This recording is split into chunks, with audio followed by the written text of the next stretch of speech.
Hey guys, I hope you really enjoyed the beginning of Romans 8. It is so powerful and so full of great stuff. And I just want to go a little bit further in Romans because of the time that we're in. You know, it's interesting. Paul says in verse 18, I consider that our present sufferings, isn't that amazing? Even in his day, they were going through some tough times. And he said, I'm looking at these times that we're in. I'm observing these times. I'm analyzing these times. I'm interpreting these times. And can I say to you, don't get bound up by the time that we're in. Stand back, take a godly perspective, and weigh it according to His Word. Paul says this, I consider that our present sufferings, that's another phrase, can't go any further for a second. Our sufferings are only present.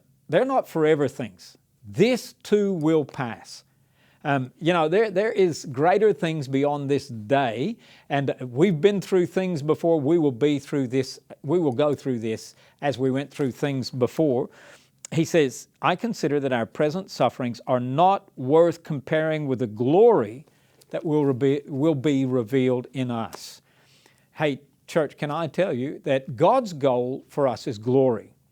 You know, he talks about we've got a hope within us.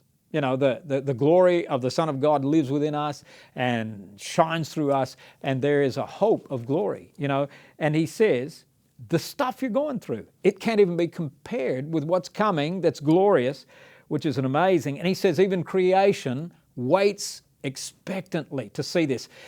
The language Paul uses is like someone who is stretching the neck forward, leaning into it to see what's next because they know it's better than what they've gone through. And so this is the posture that we've got. And he kind of finishes this section with verse 28. Well, doesn't finish it, but this is the capstone of the issue of going through tough times. And many people could quote this verse, and we know. There's a good phrase. Hey guys, we know. We've got faith in this, that in all things, no matter what we're going through, God works for the good of those who love Him, who've been called according to His purpose. We know this. And even though we're going through a time that seems to be a hardship, or we might be facing some challenges, we know that that can't even be compared to what's going to be in the future and what God is going to do in our life and through our life, because He's going to work that for our good because we love Him. We do have a purpose in His calling, and all these things, He is just in a strange kind of way working them to make us stronger, to make us more like Him, and to make us the kind of people that can show the world that God is real. So I want to encourage you.